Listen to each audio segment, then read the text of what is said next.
চট্টগ্রামের কর্ণফুলী নদী পাড়ে যে এত মনোমুগ্ধকর একটি জায়গা আছে তা হয়তো আপনি কল্পনাও করতে পারবেন না। তো আজকে ভিডিওতে দেখাবো কিভাবে এই সুন্দর জায়গাটিতে ঘুরে আসবেন এবং কিভাবে এই সৌন্দর্য উপভোগ করবেন। তো চলুন আজকে ভিডিও শুরু করি।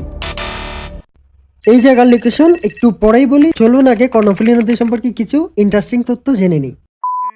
ভারতের লুসাই পাহাড় থেকে উৎপন্ন হওয়া এই কর্ণফুলী নদী পার্বত্য চট্টগ্রামে এসে পতেঙ্গার কাছে এটি সমুদ্রে মিলিত হয়েছে। পর্তুগিজরা 17শো শতাব্দীতে এর নাম দিয়েছিল পোর্ট গ্র্যান্ড বা মহাবন্দর। চট্টগ্রামের এই নদীপথ ব্যবহার করে শায়েস্তা খান এই শহর জয় করেন এবং পরবর্তীতে নাম রাখেন ইসলামাবাদ, যা আপনারা হয়তো সকলেই জানেন।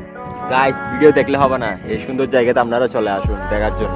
এবং এই নদীর সৌন্দর্য এতই মনোমুগ্ধকর যে আপনার মন কেড়ে নিতে বাধ্য।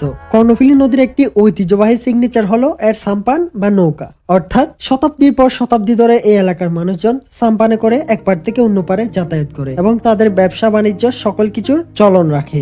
আবার এটি বাংলাদেশের সবচেয়ে বৃহত্তম সমুদ্র বন্দর এবং এটি দিয়ে বাংলাদেশের 90% আমদানি এবং রপ্তানি হয়। এবং আরেকটি ইন্টারেস্টিং বিষয় হচ্ছে দক্ষিণ এশিয়ার নদীর তলদেশের প্রথম টানেল এই কর্ণফুলী নদীর নিচ দিয়ে গেছে।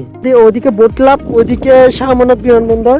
আর হ্যাঁ, একটা কথা বলি, কর্ণফুলী বাঁচলে বাঁচবে বাংলাদেশ। আমাদের এই নদীকে রক্ষা করা উচিত।